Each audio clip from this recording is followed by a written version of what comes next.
Hi, this is Kent Holland. I'm presenting the July 2013 issue of ConstructionRisk.com report. We have several articles. The first one is a subcontractor found entitled to punitive damages against the prime.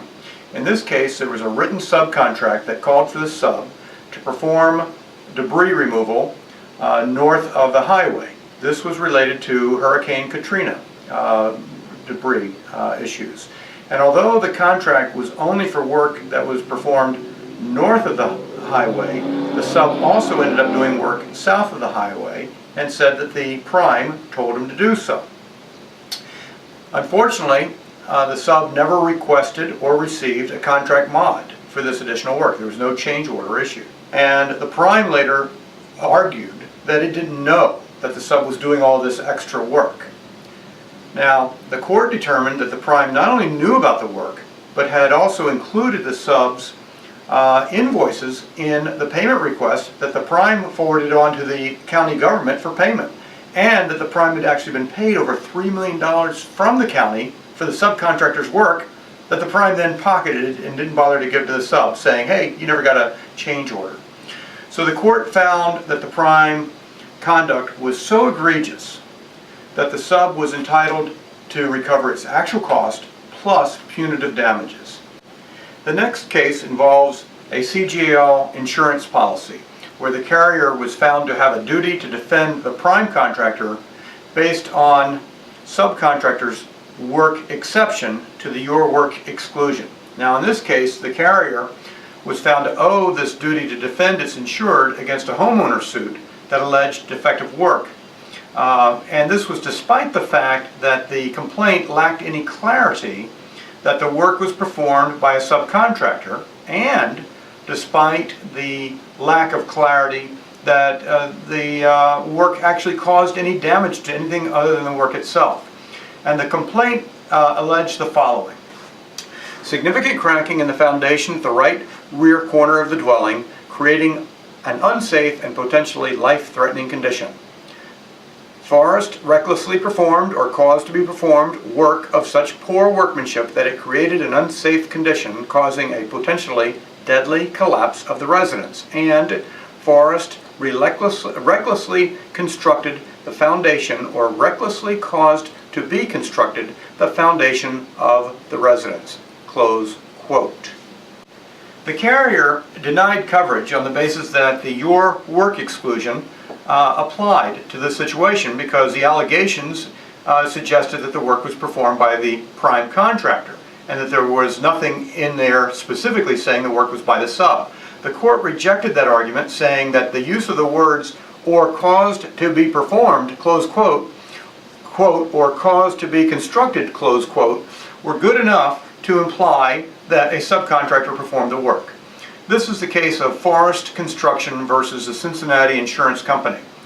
Now, what's odd about this is there was no allegation or indication whatsoever that anyone other than the prime actually performed the work. So it seems like the court found a duty of the carrier based merely on a hypothetical that maybe a subcontractor performed the work. Another interesting aspect of this case is that the court rejected the carrier's argument that there was no property damage as defined by the policy. Now the carrier argued that the only work that was damaged was actually the work itself, and that based on case precedent there has to be a finding that the defective work caused something other than itself to be damaged, and that was not alleged in this case. Well, the court found that the allegations of the complaint were again, quote, ambiguous regarding the extent of the damage to the house.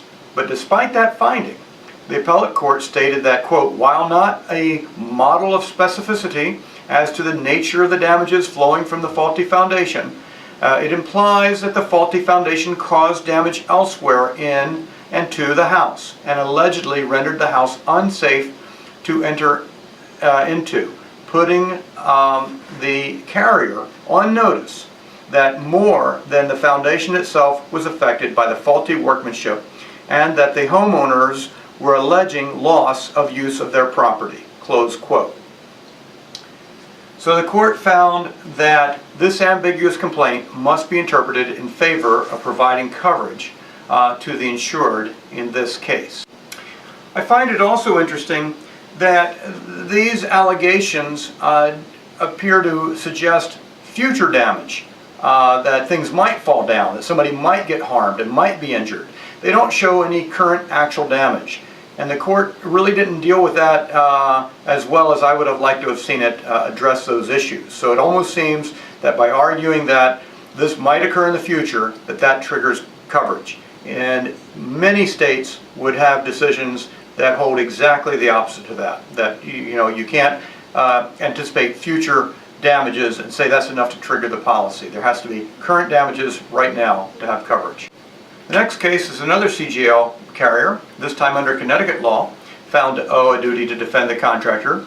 And again, this is based on the subcontractor exception to the your work exclusion in the prime contractor's CGL policy.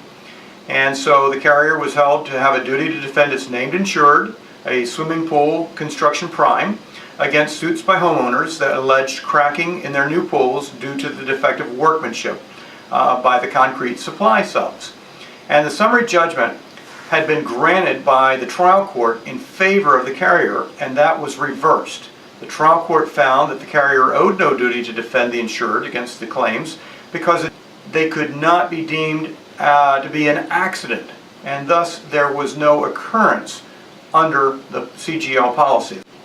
The appellate court reversed that and said that the damages could be deemed to be an accident and an occurrence, and the court went on to say that this is the obvious intent of the policy based on the logical interpretation of the subcontractor work exception to the prime contractor's your work exclusion, and that by making an exception to the exclusion when the damages arise out of the sub's work rather than the named insured's own work, the court says that affirmatively establishes insurance for the damages arising out of the defective work by the subs.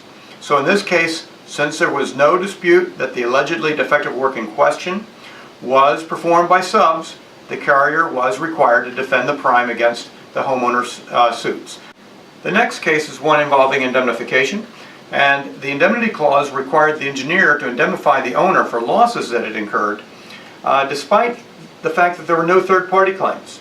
So there's a question: does a typical indemnity clause that requires a party, such as a contractor or design firm, to indemnify its client for damages that the client sustains due to actions of the indemnitor, apply only to damages that result from third-party claims against the client? Or does it apply even if there is no third-party claim, but the client suffers loss itself due to the indemnitor's actions? Well, historically, it was generally understood that indemnification was only to apply to damages that result from third-party claims against the client, the indemnity. But courts seem to be moving away from that now. They're interpreting contracts to require indemnity for damages and losses that the owner sustains even if there is no third-party claim. And the decision in Central Brown County Water Authority versus Concert Townsend is an example of that. The authority filed a suit alleging that various deficiencies in its services caused the authority to incur cost of having to dig up and investigate pipelines that were installed by its contractor, and also to incur cost in repairing the contractor's work. And there were other related costs claimed as well.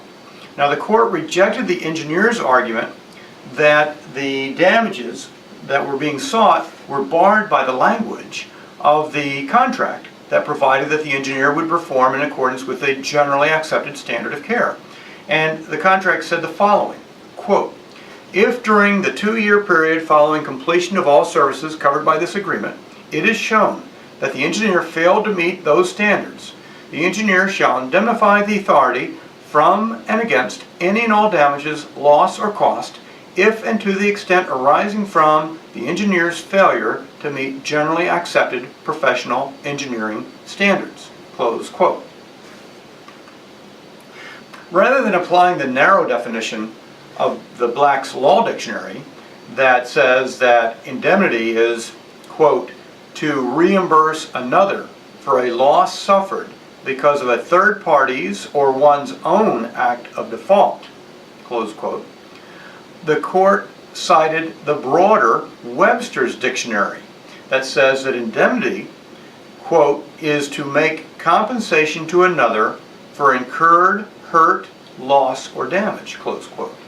Now, applying what the court said was a general principle of Wisconsin law, that indemnity agreements are liberally construed when they deal with the negligence of the indemnitor, the court concluded, quote, engineer's liability is not limited to reimbursement of the authority for payments it has been required to make to others. Instead, Concert Townsend agreed to pay the authority for any and all damages, loss, or cost arising out of its failure to properly perform its duties, close quote. Another interesting aspect of this decision is that the authority demanded that the engineer reimburse the authority's attorney's fees incurred in suing its construction contractors for the faulty work. And the authority alleged that the work did not comply with the plans and specs, and that the engineer should have detected and prevented that non-compliance during its site observation.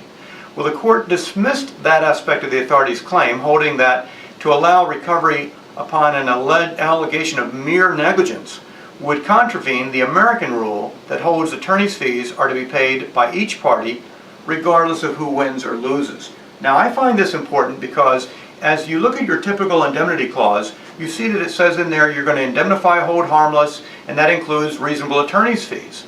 And even though that's part of the indemnity and not the defense part that we always delete from a design professional contract, I've been saying that if you agree to pay those reasonable attorney's fees as part of indemnity, you still might suffer an uninsurable loss. And the reason for that is just what this court points out, is the only reason you would have had the duty under Wisconsin law was because of that indemnity agreement. You never would have had that duty under the American law or at common law.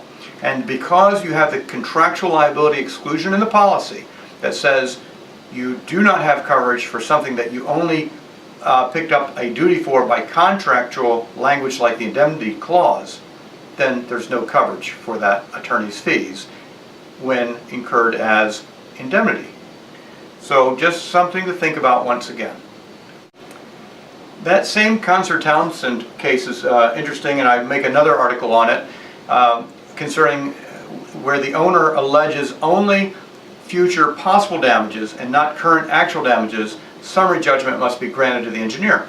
So in this case, the Water Authority filed suit against the engineering firm for negligence and breach of contract, alleging that the various deficiencies in its services caused the authority to incur this additional work of investigating pipelines that were installed by the contractor.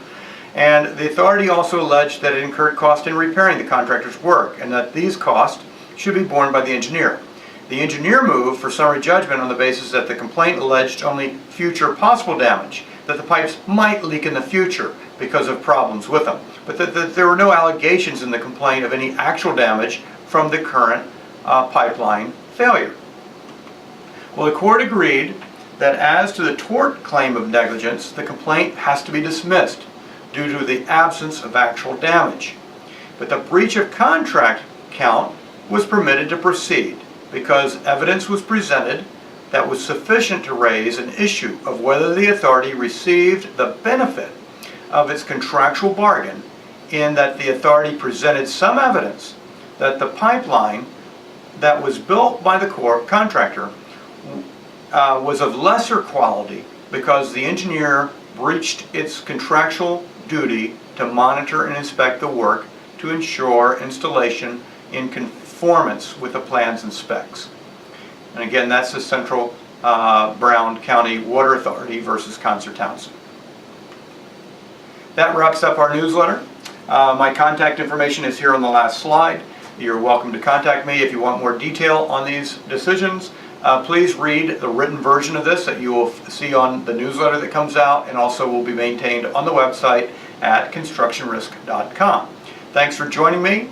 Join me again for future issues of constructionrisk.com report. Thanks. See you again soon. Bye.